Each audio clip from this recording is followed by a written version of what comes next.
তোজস moms কিচেনে আপনাদের সবাইকে স্বাগত। আজকে নিয়ে এসেছি নারকোলের পাটিসাপটা আর ক্ষীরের পাটিসাপটার রেসিপি নিয়ে। এর জন্য নারকোলটাকে দেখুন ভেঙে কুড়িয়ে নিচ্ছি।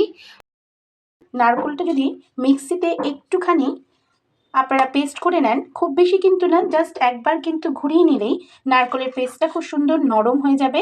তাতে ছাইটা যখন আমরা করব খেতে কিন্তু বেশ সুন্দর লাগবে।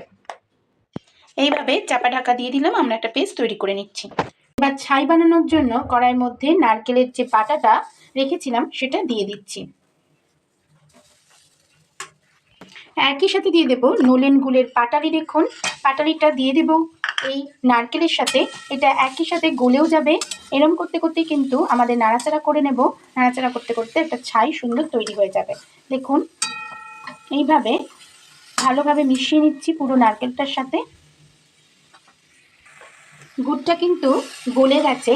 এইভাবে কিন্তু আমরা ছাইয়ের সাথে ছাই একটা করে নিলাম, নারকেলের পেস্টের সাথে গুড়টা ভালোভাবে মিশিয়ে নিয়ে ছাই তৈরি করে নিলাম কিন্তু নারকেলের পুরটা দেখুন একদম রেডি হয়ে গেছে। এটাকে এবার কিন্তু আমরা একটু ঠান্ডা হতে দেব। নারকেলের পাটিসাপটা পিঠে তৈরি করার জন্য দেখুন আমাদের কিন্তু নারকেলের পুর গড়া হয়ে গেছে। এবার আমরা ব্যাটার তৈরি করব। মেজারিং কাপের 1 কাপ দেখুন নিয়ে নিচ্ছি ময়দা। এই মেজারমেন্টে যদি আমরা পাটিসাপটা করি তবে অবশ্যই কিন্তু আমাদের পাটিসাপটাগুলো একদম সুন্দরভাবে উঠবে, কোনো রকম প্রবলেম হবে না। দেখুন তার অর্ধেক নিয়ে নিচ্ছি সুজি। মেজারিং কাপে আমরা ময়দা নিয়ে নিয়েছিলাম, তার অর্ধেক সুজি এবং তার অর্ধেক মানে 1/4 নিয়ে নিচ্ছি আমরা চালের গুঁড়ো। এর মধ্যে দিয়ে দিচ্ছি খুব সামান্য পরিমাণ লবণ। যে কোনো মিষ্টি জিনিসে যদি একটু লবণ দেন তাহলে কিন্তু খুবই ভালো হয়। এইভাবে মিশিয়ে নিচ্ছি। সুজি, ময়দা, চালের গুঁড়ো, লবণ দিয়ে সম্পূর্ণ ব্যাটারটা মিশিয়ে নেওয়ার পরে আমরা দিয়ে দেব দেখুন গুড়। আমি কিন্তু এখানে আগের থেকে ভিজিয়ে রেখেছি, আপনারা চাইলে চিনি দিয়েও করতে পারেন। এই গুড় দিয়ে জল দিয়ে এই রেশিওটা কিন্তু মিশিয়ে দিচ্ছি। আপনারা যদি এটা চিনি দিয়ে করেন তাহলে চিনি গুঁড়োও করে নিতে পারেন বা গোটা দানার চিনিও কিন্তু ইউজ করতে পারেন। অল্প অল্প করে দুধ দিয়ে ব্যাটারটা তৈরি করে নেব।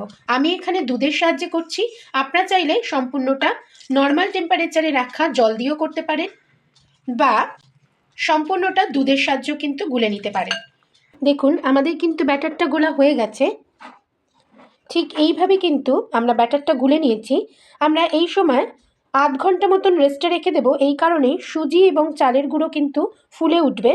এইরকমভাবে আমরা গুলে নিয়ে চাপা ঢাকা দিয়ে রাখবো। তারপরে আমাদের পরিমাণ মতন আবার দুধ অ্যাড করে নেব, দুধ বা জল। দেখুন এইভাবে আমরা রেস্টে রেখে দিচ্ছি আধ ঘন্টা। ব্যাটারটা একবার দেখিয়ে দেব, ঠিক এতটা পরিমাণে কিন্তু ঘন হয়ে গেছে। এই ঘনত্বটা আমরা আরেকটু জল বা দুধ, আমি এখানে জলই ইউজ করছি, জল বা দুধের সাহায্যে কিন্তু ব্যাটারটা আরেকটু পাতলা করে নেব। প্রথমেই বলেছিলাম এখানে কিন্তু সুজি এবং চালের গুঁড়ো দুটোই কিন্তু ফুলে উঠবে, তাই আধ ঘন্টা পরে আমরা কিন্তু আরেকটু জল বা দুধ অ্যাড করে নেব।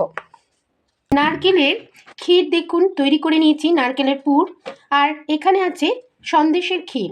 দুটোই কিন্তু আমরা এখানে যেহেতু নারকেলের পুরটা আমি তৈরি করানো দেখিয়েছি আর ক্ষীর কিন্তু আগেই তৈরি করানো দেখানো আছে, তাই দেখাইনি।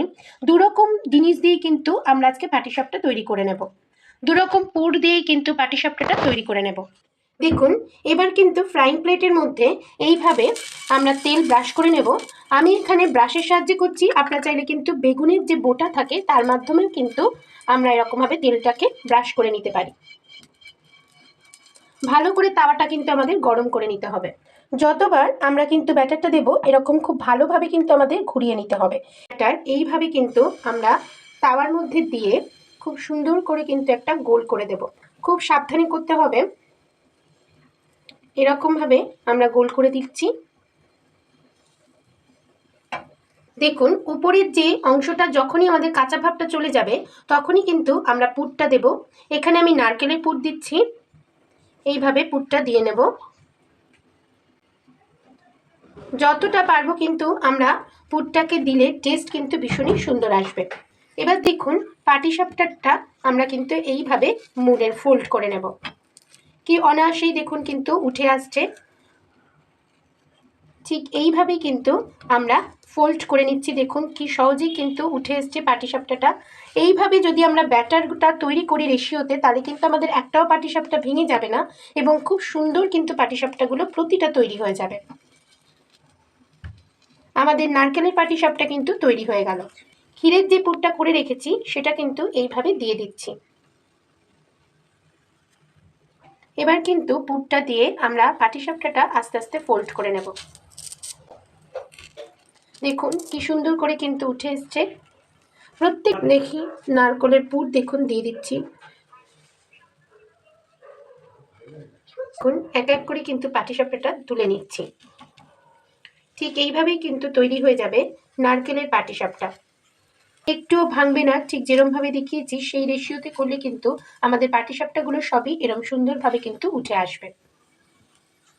ক্ষীরের পাটিসাপটা করবার জন্য দেখুন একই রকমভাবে কিন্তু তাওয়ার মধ্যে অয়েল ব্রাশ করে নিলাম। এইবার কিন্তু এক হাতা ব্যাটার নিয়ে নিচ্ছি। এইরকমভাবে হাতার পিছনটা দিয়ে ভালোভাবে কিন্তু গোল করে নিচ্ছি। যেই ওপরটা বেশ কিন্তু দেখুন শুকিয়ে এসছে, সেই সময় আমরা এইভাবে সন্দেশের পুরটাকে দলা পাকিয়ে নিয়ে রোল করে দিয়ে দিলাম। তারপরেই কিন্তু আমরা একে একে এইটাকে পাটিসাপটাটাকে এরকমভাবে রোল করে নেব। দেখুন খুব সহজেই সুন্দরভাবে কিন্তু এটা আমরা রোল করে নিচ্ছি। সমস্ত পাটিসাপটা সন্দেশ এবং নারকেলের সমস্ত পাটিসাপটা কিন্তু আমাদের সুন্দরভাবে তৈরি হয়ে গেছে।